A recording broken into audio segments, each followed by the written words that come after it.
Élémentaire, comme chaque jour avec Noémie Roche. Bonjour Noémie. Aujourd'hui, on s'intéresse aux pluies japonaises. Elles sont polluées aux néonicotinoïdes.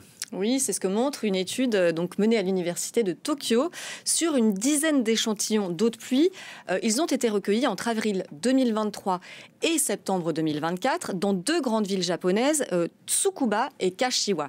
Leur particularité, c'est qu'elles se trouvent en périphérie de Tokyo et d'Osaka et elles sont situées près de zones agricoles.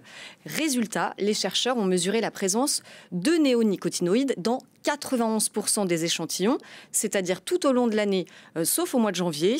Alors la somme de ces néonicotinoïdes mesurés se situe en moyenne entre 1 et 2 nanogrammes par litre. Concrètement, qu'est-ce que ça veut dire ? Eh bien, j'ai posé la question à Jean-Marc Bonmatin, chimiste et toxicologue au CNRS. Il travaille depuis 25 ans sur cette famille de pesticides. Ce sont des milliardièmes de grammes dans un litre d'eau.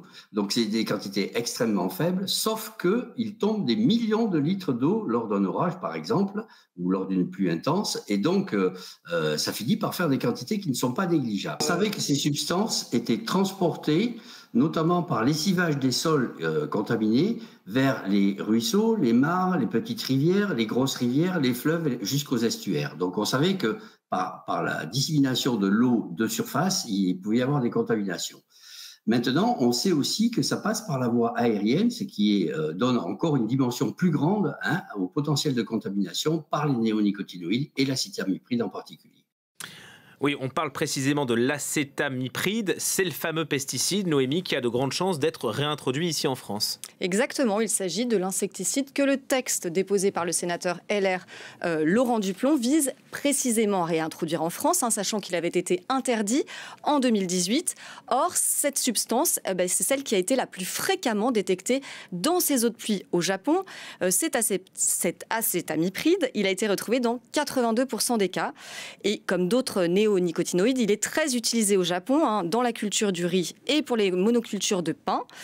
On rappelle qu'il est encore autorisé en Europe et réclamé en France donc par les producteurs de betteraves, de noisettes ou de kiwis qui estiment n'avoir aucune autre solution contre les ravageurs. Les apiculteurs, eux, sont fortement opposés à sa réintroduction à cause des conséquences délétères sur les abeilles. On rappelle encore que les néonicotinoïdes sont connus comme des tueurs d'abeilles parce qu'ils sont à l'origine de l'effondrement de colonies d'abeilles. Et d'ailleurs, ces effets sur les abeilles et sur les insectes, en fait, c'est seulement la partie visible de l'iceberg.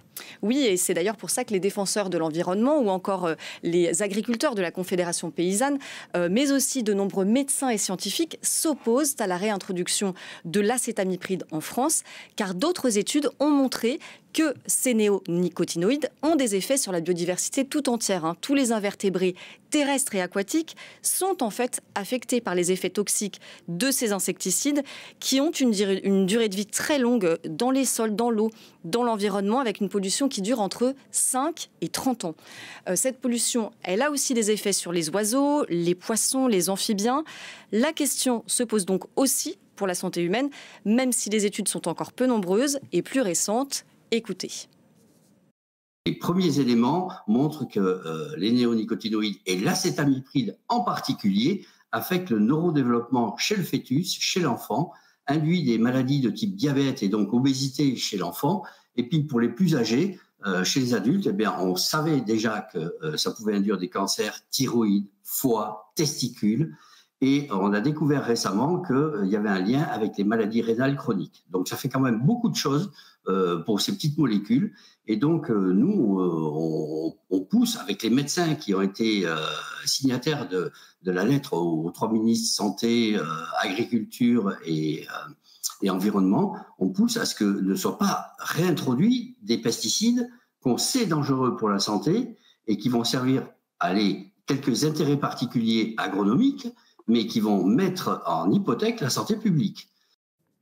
Alors, pour être tout à fait complète, je vais préciser que ces études doivent être poussées et confirmées, parce que selon l'Agence sanitaire européenne, l'EFSA, des incertitudes majeures demeurent sur les effets de l'acétamipride sur le neurodéveloppement chez l'être humain. Ces études, elles appuient que les néonicotinoïdes présentent des risques potentiels, mais elles ne permettent pas encore de conclure définitivement qu'ils jouent un rôle dans des pathologies chez l'humain. Et on en reparlera sûrement. Merci beaucoup, Noémie.